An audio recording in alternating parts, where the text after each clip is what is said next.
Alors, j'ai assisté à une messe de Noël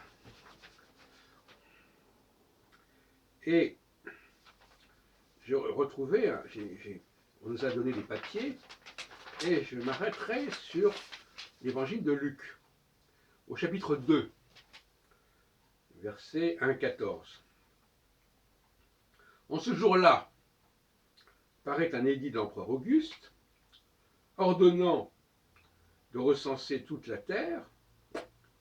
Ce premier recensement eut lieu lorsque Quirinius était gouverneur de Syrie.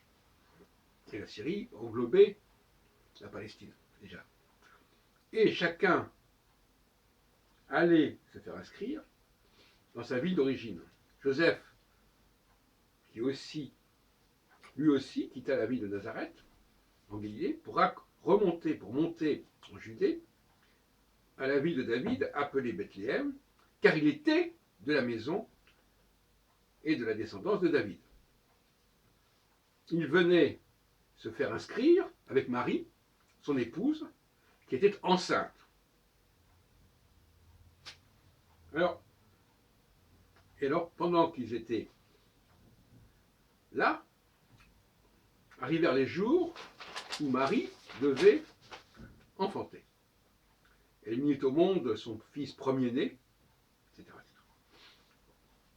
Ce qui me frappe dans cette formule, c'est que dans ce chapitre 2 de Luc, il n'est pas du tout question de la naissance miraculeuse de Marie. Or, dans le chapitre 1er de Luc, donc quelques pages plus tôt, quelques versets plus tôt, il y a bien récit de l'ange Gabriel annonçant à Marie qu'il y aura un fils. On retrouve d'ailleurs dans Matthieu, la deuxième partie du chapitre 1.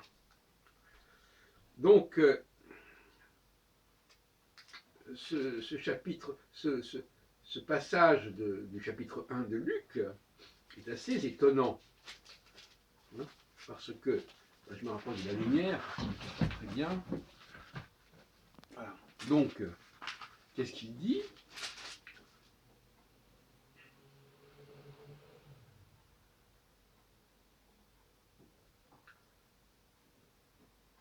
Bon, il y a quelques prophéties de manière générale. On dit effectivement, toujours au chapitre 1er, je vais attendre. Alors, Marie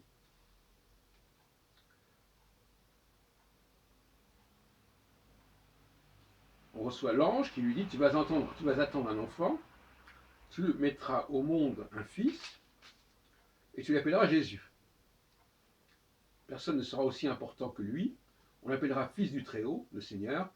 Dieu lui donnera le royaume de David, son ancêtre. Tout ça est très compliqué. Donc,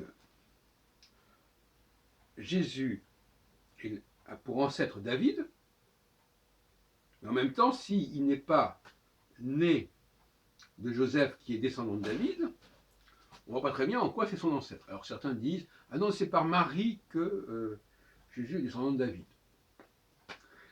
Et puis donc, je l'ai dit, dans le chapitre 2, on ne parle plus du tout que de naissance miraculeuse.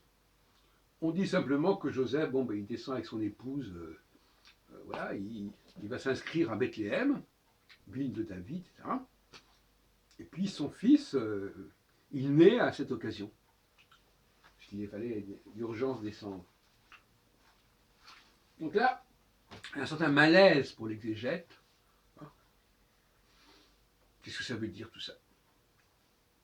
On a l'impression de ce que j'appellerais un syncrétisme prophétique, c'est-à-dire plusieurs thèses, plusieurs lectures, plusieurs points de vue, plusieurs angles de vue, qui cohabitent. Elles peuvent cohabiter dans les prophéties, parce que la prophétie c'est spéculatif. Et quand on essaie de donner l'impression que ces prophéties se réalisent, et qu'en même temps, quelque part, à la limite, c'est presque la réalisation qui compte, et qu'après, on renvoie aux prophéties, pour dire, oui, ça a été à ce moment-là, ça gêne un petit peu. Hein.